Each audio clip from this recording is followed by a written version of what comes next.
This Saturday, the 24th-ranked Michigan Wolverines travel to the 22nd-ranked Illinois Fighting Illini to compete in a top 25 Big Ten matchup. I already made a preview and prediction video for this game, so before I spoil my prediction and get into the topic of today's video, which is why Michigan can win this game, if you haven't already, please click the link down below in the pinned comment to watch my preview and prediction video, as many of the things I talk about in today's video are based off of information, facts, and also my own personal opinions that I presented in that video.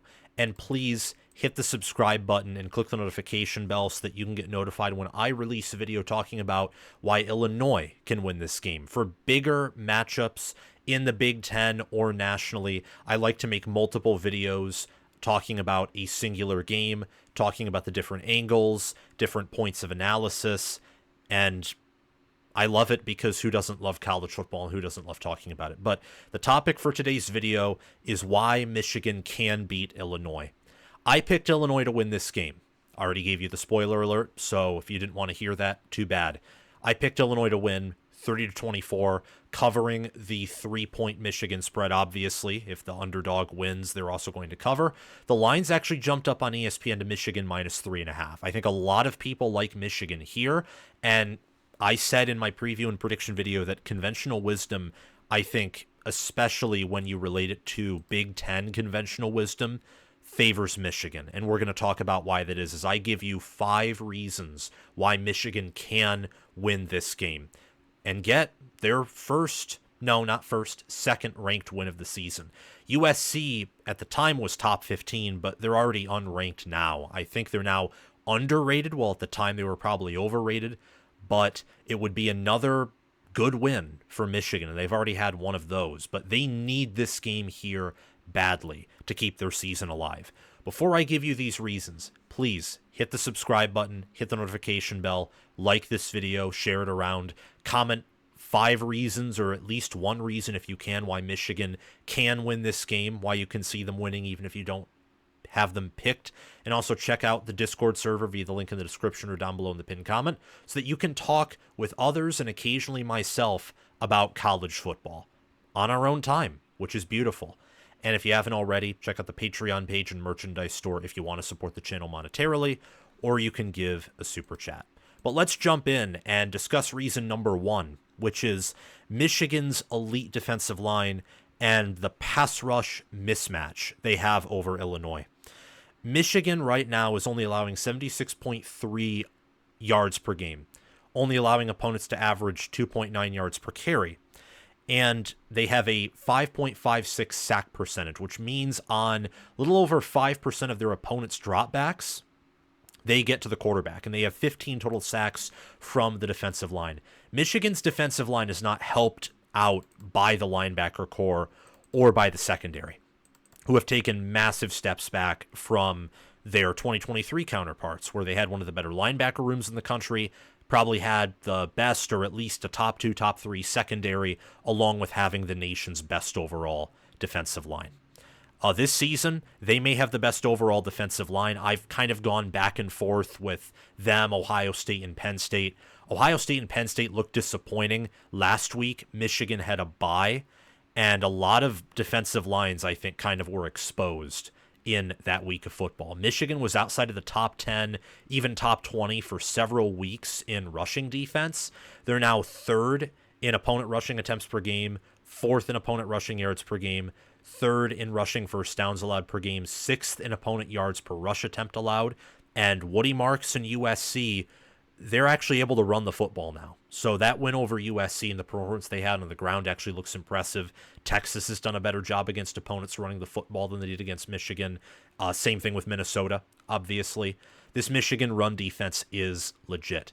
It's not helped out, same with the sack rate on the defensive line, so not just the run defense or the pass rush, by the fact that opponents are right now averaging 40 pass attempts per game on Michigan, which is 132nd. And the reason opponents pass that much on Michigan is this defensive line will stop you when your track's running the football. Really, no one has been able to run the football on Michigan for 4 yards per carry the entire season. And the teams that have, USC, because they had one long run, and Michigan was also worried about the pass. And as for Texas, Texas was able to consistently run because they're a very fast team. They had a few end-around plays, but more importantly, Texas was doing whatever they wanted to in the passing offense. This defensive line has a really good chance to get home against an Illinois offensive line that is one of the more inferior units in terms of sacks allowed. You look at Illinois, their passing offense, they are 131st in quarterback sack percentage. On about 12% of Luke Altmaier's dropbacks, he gets sacked. Not that good of a deal. Not good at all. And that's, I think, the most important reason why Michigan can win this game is because of their defensive line, taking away Illinois' rushing attack, which is not a world-beating rushing attack, only average around 3.5, 4 yards per carry, and they'll be able to get home to the quarterback. Reason number 2, I think, is a run-blocking offensive line. Michigan right now is rushing for 191.3 yards per game, 5.1 yards per carry, 9 rushing touchdowns, and the offensive line has improved basically every week. There have been a few exceptions to this. I think against Minnesota, the offensive line looked inferior to what it did against USC, but Minnesota, slowly but surely, their defense is looking better and better and better every week. North Carolina, for example, they're not a good football team, but they've scored a lot more points on almost every team they've played compared to what they scored on Minnesota. And Minnesota's defense did well against USC. They did well in kind of a snooze fest against UCLA, traveling multiple time zones over, and, well, winning, which is something.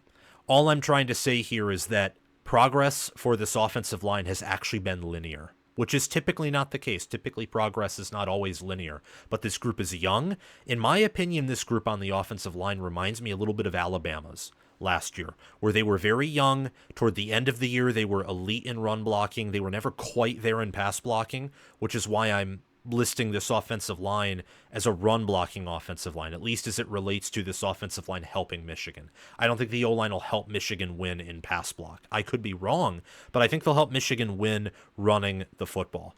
Michigan in these categories, you look at their rushing offense here, they are, well, they're top 50 in everything running the football. And then to be more specific, they are top 40 in rushing yards per game, yards per carry. They're only 40th in rushing attempts per game. They only average 37.8 rush attempts per game. Well, that's because Michigan doesn't run all that many plays because their offense is not that good, just being real. And they're 5th in rushing yards percentage. 62.46% of their offensive yards are on the ground. I think the only Big Ten team that is ahead of them there is Iowa, who I think is 3rd in rushing yards percentage. Iowa, they average like 330 total yards per game. Michigan only averages 306. Yikes. I mean, Michigan's offense is not good, but a good part of their offense is an offensive line that does a good job and has gotten better week after week after week at helping Michigan run the ball, whether it's Khalil Mullings, whether it's Donovan Edwards, who over the past few weeks has broken some explosive runs, or even some of the backups, like Benjamin Hall, for example. And also, speaking of the running backs, they also help Michigan's offense. Same thing with the tight ends, even though they're not really included in this video because the passing offense has been so bad that they aren't involved enough for me to say that they're a factor, even though a player like Colston Loveland should be a factor. That's how bad the passing offense has been. But this rushing offense, with Khalil Mullings and Donovan Edwards, who have 164 rushing attempts on the season and 942 rushing yards on the season, accounting for all 9 of Michigan's rushing touchdowns, they are one of the better running back duos in the country. The reason why they're not more statistically impressive is they have one of the more inferior quarterback rooms nationally, not just in the Power 4, not just in the Big Ten, nationally, in all of the FBS. The wide receivers are not good, and the defense is not like Iowa's defense, or it's not like Michigan's of the past 2-3 years. This is Michigan's worst defense since 2020. If you want to count the COVID year out, this may be Michigan's worst defense since a Brady Hoke defense. It's more talented than a lot of the Don Brown defenses. It's more talented than even some of the Mike McDonald, Jesse Minter defenses are just as talented. But the coaching has not always been there. So factoring in that Michigan's defense struggles to get off the field, especially when it comes to third down and defending the pass, and that Michigan doesn't have a passing offense, well, it's pretty easy for opponents to just, well, stack the box and halt Khalil Mullings and Donovan Edwards in this offensive line from really breaking games open. Despite this, Khalil Mullings and Edwards have still had success. They're averaging each over 4 yards per carry. You look at Khalil Mullings specifically, who's really been the battering ram, the best running back on the field. He's averaging 6.5 yards per carry. Edwards is nearing in on 5 yards per carry. He already looks like he is going to have a better season than he did last year, despite, well, a far superior supporting cast last season. But this is a big reason why Michigan can win this game, is these running backs, especially Mullings, well, they can make game-breaking plays. They can change the pace of the game. They can dictate the game at times, especially Edwards with his big play capability, which he showcased against USC, showcased against Washington. Like, this is not the Donovan Edwards of last year. Is he good enough to carry Michigan in all of their games? No, but he's playing better as a running back than he was last season and is being more of a contributing factor to Michigan's success, again, than he was last season. I look at reason number 4 why Michigan, I think, can win this game, and it's that Tuttle opens up the offense. And I think you look at how Tuttle played against Washington, and yes, he threw a pick, he had a fumble, but when he came in originally, Michigan's offense got a much-needed boost of juice. Tuttle is a better passer than Davis Warren and Alex Orji for sure. He has, I think, more mobility than Davis Warren does, and he's the most experienced. I think that with him starting at quarterback and him starting there moving forward, not just in this game, that Michigan's offense has now a higher ceiling and a higher floor. Will Michigan's offense ever be good this year? No. Will it be even average? Probably not. But any improvement on offense is very helpful. Jed Fish at halftime said that Washington had to play real defense now entering the second half. They had to account for the passing attack. When Alex Orji was in the game to start, Michigan struggled to even run the football because Washington acted like Alex Orji couldn't throw because, well, he really struggled at it. He only averaged 3.4 yards per pass attempt this season. Tuttle at least averaged over 5. We'll see if the turnovers that happened against Washington continue in a game like this or games in the future.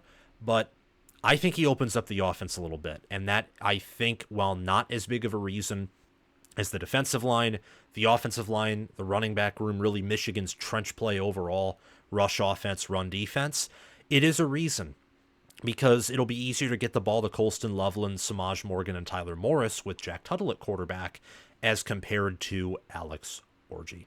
And finally, reason number 5, and I don't know how big of a reason this is, so take this one in particular with a grain of salt.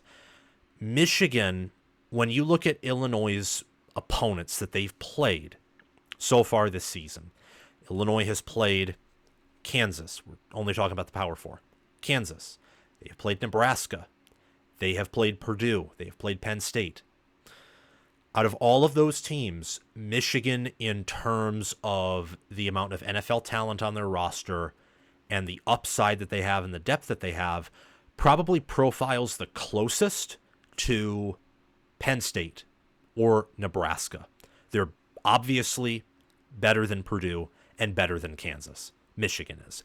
And that's not saying all that much because Kansas is 1-5 and so is Purdue. But they're much better, I'd actually say, than those teams. There's a chance Michigan's better than Nebraska. I think Nebraska's better than Michigan, but a lot of that has more so to do with coaching than talent. Michigan, I believe, is a more talented team and has a better overall roster, and a roster that I think matches up better with Illinois in some areas than Nebraska does. It's not as good as Penn State's, honestly. Penn State is one of the better rosters in college football right now. But Michigan, with their roster profiling closer to Penn State's than Nebraska's, in my opinion, or at least in that zone, means that they do have a pretty good chance against an Illinois team who is far from perfect and who power ratings are very down on. Power ratings are screaming at you. As I showcased in my preview and prediction video, they're yelling at you to pick Michigan here. And I think that's part of the reason why sharps are picking Michigan too. I mean, the lines moved 2.5 points in Michigan's favor. I surprisingly am kind of going on a limb, I guess, and picking Illinois over Michigan. But for me, I just don't think, and I'll get to this in the Illinois video, talk about why they can win this game. I don't think that power ratings yet have factored in how bad Michigan's coaching is. And I think they're still relying a bit on priors, as they always do throughout the season, and it's still kind of heavily factored in here to make predictions. And I think it's going to kill the computer model's prediction that Michigan is going to win this game. But if these coaching staffs were equal, and over the bye week, with some of the changes that have been made, and Michigan, there have been some bright spots in coaching, like the USC game, for example. If Michigan can put on a good performance, coaching, calling plays, making adjustments, which is a big if, or if their game plan out of the bye week is so well scripted and effective that they're able to match Illinois coaching-wise or schematic-wise for most of the game, well, Michigan's roster's already better. So if coaching is equal here in this game, Michigan will win pretty easily if coaching is equal. If coaching is slightly leaning Illinois, Michigan could still win this game because their roster's better. The reason why I'm picking Illinois to win here is coaching, is game planning. And Michigan has a really good roster still, and if they had better coaching, they would have beaten Washington. The Texas game would have still been an L, but it probably would have been a little bit less humiliating, and they would have dominated in some of their other games. The USC game probably would have never been in doubt. So with the bye week in mind, with Michigan knowing that their season's on the line here, and with a superior roster, the roster could easily be the straw that breaks the camel's back here, and that favors Michigan. So that is a small reason, take it with a grain of salt, why Michigan can win this game. Is at the end of the day, maybe both of these teams are playing it close, they're being stubborn, they're matching each other in coaching and schematics, and it's close, and Michigan may, with their depth and athleticism, kind of break Illinois and come away winning by a touchdown or maybe more after a close affair for 3 quarters. That's it for today's video. Thank you so much for watching. Remember to like, subscribe, hit the notification bell, and comment your thoughts down below. Thanks to Crash2488 and Brasco Rascal and High Little OH for being Heisman members and sponsoring this video and channel. Thanks to Chris Lane, Ismar, Tyler 9, Schultz, and Kush for being All-American members. And thanks to John Lynn, Roaming Gnome, Matthew Sale, Austin Christmas, Joshua Jorgensen, and Will Loftus for being all-conference members. Make sure to check out my Patreon page and merchandise store via the link in the description or down below in the pinned comment. And same with my Discord server. Go Blue, everyone, and have a great day.